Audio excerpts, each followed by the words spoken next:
The DJI Mic 3 is now out, and with it, a lot of people are gonna wanna know, how does it compare to the Rode Wireless Pro and the Hollyland Lark Max? And yes, in case you were wondering, I did stick it down with my gum. There was no other way to do it.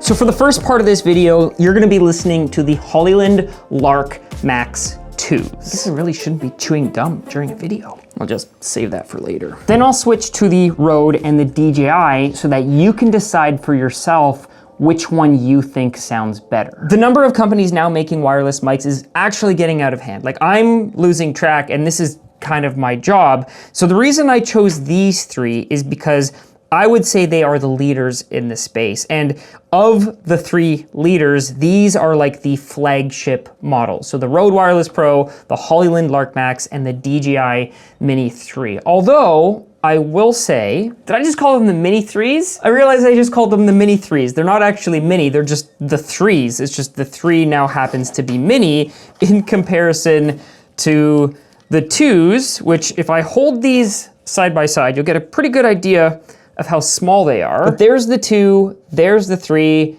know, you can kind of see even from a side profile, they got way thinner. And I think part of that is because there's no longer a USB-C port on the transmitter. The 2 has the USB-C port and it has the microphone jack on the top, whereas with the 3, there's basically no ports whatsoever, which is really how I think they were able to make it that small. In a similar way, the Hollyland mic is also very small. It does have a USB-C port on the bottom, which now has gum in it. But the Hollyland mics also don't have a microphone jack input. That is a separate accessory that actually comes with the kit. So if you are someone who happens to be a maximalist, meaning you want all of the accessories, all of the goodies, well, the Hollyland kind of comes with everything, which is good and bad, because it means it's the largest package out of all of them. So if you're carrying it in the carrying case, you know, with the DJI Mini, or actually that's the 2, sorry, the Mini, I'm calling it Mini again. The Mic 3, this is all you have to bring around. It's just the one case, if it will focus, versus the 2, which was bigger and didn't fit all the accessories. So with the Mic 3, everything now fits on the inside. There's like a little lid where you can put the magnets and the cable, and it even fits with the little dead cat, the little windscreen on top. So you no longer have to add it or remove it or carry around the case separately. You can kind of just fit everything in there, and that works really nicely. Now, the Rode is a little bit different because it was kind of small to begin with. Small but large. So I'll show you what I mean, because there's actually 2 parts. See, I love this. I can just be on the wireless mic, I can be back here, I can be anywhere, and you can still hear me. But the Rode Wireless Pro came with 2 different cases. So the one case had all of the accessories, which is this guy, and there were like little cables and little things you could add onto the lav mics. I will say, of all the microphones, the lavs that come with the Rode Wireless Pros were my favorite, just because you can kind of clip them. But like, the lav was just the lav, and then the clip was separate, and you could kind of like clip the 2 together and then either like point it up or point it down. And I found it a very versatile lav mic, whereas some lav mics, you can't really mount them in the way that you want to. And of course, oh my gosh, all the magnets are sticking together. We're mixing up accessories. The Rode comes with like a little magnetic plate adapter that you could clip onto the back. And I think I actually lost the magnet with this one, so I can't actually use it, or I just have the one magnet. So that is a disadvantage with having all these extra accessories. Sometimes you do lose them. But what I wanted to show you with the Rode is that everything fits inside the case. The cable kind of really wasn't designed to fit inside the case, but I kind of forced it to fit inside the case. So if you take this guy, I don't have the wind screen attached right now, but you can see the other one I do. So you could leave it inside the case with the wind screen attached. So up until a few months ago, when these other two mics came out, the Rode Wireless Pro was the one that I was bringing with me everywhere just because the package was the smallest. But let's switch to it and I'll show you what the Rode sounds like. This is one of the problems with the Rode Wireless Pro is that it is the largest and the heaviest, so sometimes it kind of just droops. And quick tip, if you are trying to set up your mic and get the best sounding audio, typically it doesn't sound the best if you've got it like right under your chin. So if you can, try to place it a little bit farther away where it's not kind of like in a crevice. You'll see a lot of people holding it out where they just do one of these. And the reason that this works so well is that the closer you can get the microphone to your audio source, the better it will sound. So in some cases, I'll actually do this where I'll get the Rode and kind of clip it up here, and you might be able to tell that it sounds a little bit different, but I'll like clip it to a hat or clip it to the brim of whatever I'm wearing. And I'll usually do it on my left side because if I'm vlogging or I have the camera set up, like right now, the screen is off to the side. Let's say I have a guest. Well, I always want my guest to be on this side of me so that I can see the screen. And then this way the microphone is between me and them. So if you're using one mic between two people, make sure you hold it between the two of you. Now, in this case, all of these microphones are omnidirectional, which means they're gonna pick up audio from all directions. So it's not like, you know, my fancy shotgun mic. Like this is what I normally use when I'm recording and I want really high quality sounding audio. This is twice as expensive as one of these wireless mics. This costs like $700. Now for you, one of the main deciding factors between all three of these options will likely be how far they transmit. And from least far to most far, the Rode has about a 260 meter transmission distance. The Hollyland Lark Max 2s clock in at around 350 meters, whereas the DJI Mic 3s have the longest distance at 400 meters. Now, I can tell you right now, you will never max out any of these, at least not from the perspective of like still being in frame. In order to get out of frame, you'd have to have like an 800 millimeter telephoto lens and be like in the middle of the salt flats, because anywhere else you'll probably run into transmission issues before you hit the max distance. Meaning that if you're in an urban area or you're in an area where there's potential interference with other objects, other devices that are in that 2.45 gigahertz bandwidth. Like if you're in a venue and everyone's running Bluetooth or everyone's running Wi-Fi, then you might want to use one of the features that all of these mics have, which is the internal 32-bit recording. And that just basically means that you're going to do an onboard recording onto the transmitter. So you'll still be transmitting to the receiver into your camera, but that will be standard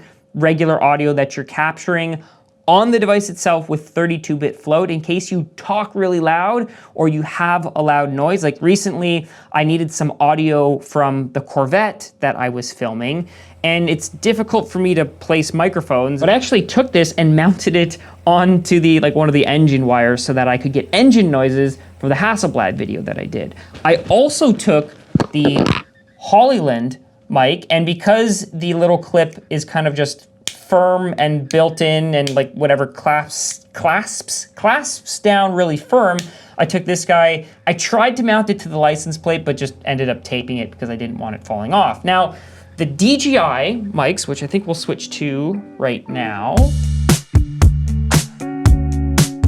So to me, the DJI mics feel the most versatile in the sense that the little clip that it comes with comes off, and then I can grab one of the magnets out of the case, and it kind of just sits like that and isn't as bulky and kind of like off of my shirt, if that makes sense, compared to like the Hollyland mic, if it will focus, has the clip on the back, which doesn't come off, and then you put the little magnet, and like I mentioned, there's all these little pieces.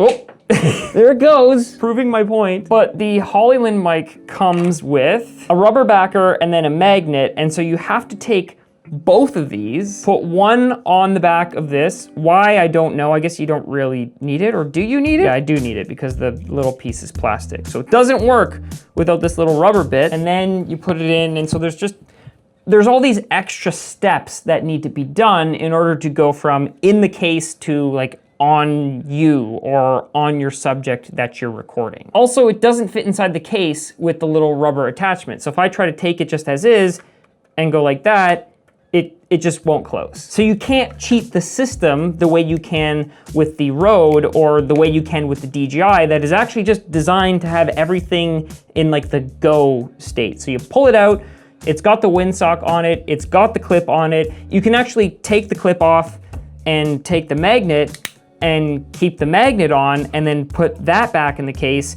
and then take the clip, and the clip magnetizes to the inside of the case. So you can kind of have it set up however you want, so that if you want the clips ready to go or the magnets ready to go, I think it's very smart. I think a lot of people, when they made the Mic 2, made that comment, and so DJI kind of just said, okay, well, we'll make it the way you want to use it. Another thing they did with the DJI Mic is that the clip itself actually rotates in different directions. So if you want to clip it like from the side, so the clip can attach sideways, or you can take it off and mount it vertically, or you can mount it kind of in the way that every other microphone is created. So that's a big win for me in terms of versatility, but the reason it might not be the best, if you do happen to attach your mic to a Corvette or to a moving subject, and there's a chance that you might like knock it,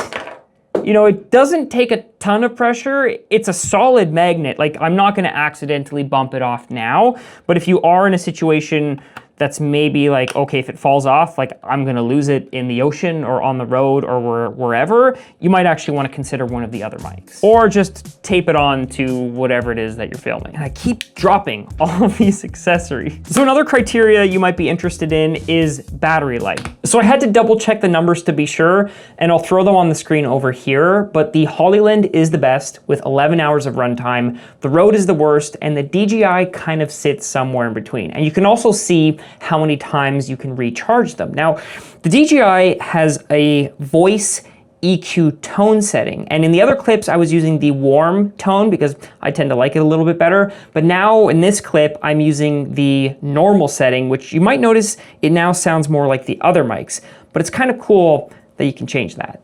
The DJI also fast charges, which is really awesome. So it's smaller, it's lighter. You would assume that everything about it sucks because it's smaller, but somehow they managed to make everything about it better from the Mic 2 to the Mic 3. Now, if you happen to be someone who wants to monitor your audio, the Hollyland does kind of come with like a bonus set of wireless earbuds that don't require anything extra.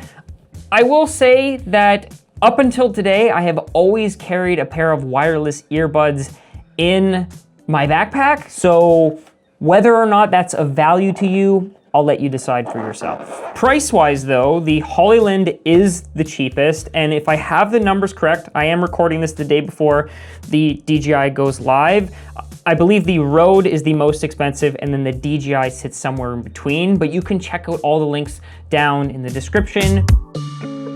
So what do I recommend that you get? If you're on a budget, I think the Hollyland Lark Max 2s are the best high-end microphone that you can get. Now, if you're on less of a budget, for about half the price of this, you can get the DJI Mini, which you can get a single transmitter and single receiver that will be less than the cost of all these and still sounds great. But if you're in that pro category and you are a maximalist and you want all the accessories, the Hollyland is nice. Also, if you are someone who wants a low visual profile, the DJI is kind of like you can see the logo. The logo just says like, hey, DJI here, branding. Like I might actually take a black Sharpie and Sharpie it out, whereas like the Hollyland doesn't really have any visible logos. And same thing with the Rode Wireless Pro. It doesn't have any bright white obnoxious logo lettering. Like the regular versions of the Rode, the logo is white. This version, it's kind of just like